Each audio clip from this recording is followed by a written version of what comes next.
ฉันนี้มันมีค่าเป็นเงินฉันคงเพลิดเพลินพบทางสร้างเงินขึ้นมา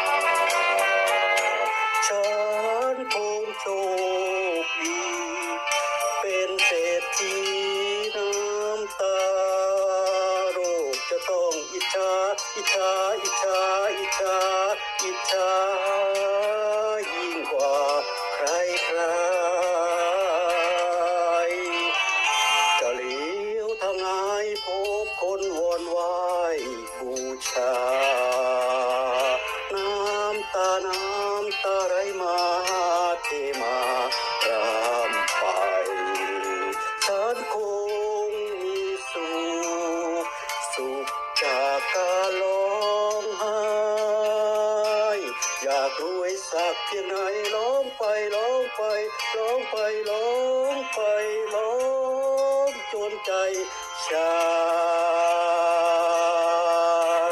อยากมีผู้ใจ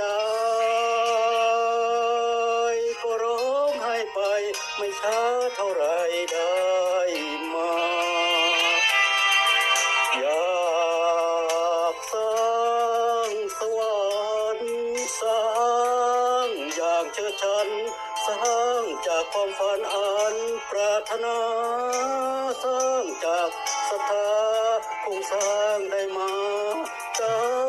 งใจแต่แล้วความหวังฉันพังพินาศโรงพันหัวใจประวันตื่นตันนันมุงรงไปน้ำตาโคจรโทภัยจะสนใจต้องคืนเก็บเอาไว้คืนเก็บเอาไว้คืนเก็บเอาไว้รั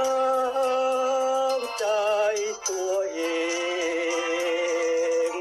คืนเก็บเอาไว้คืนเก็บเอาไว้รั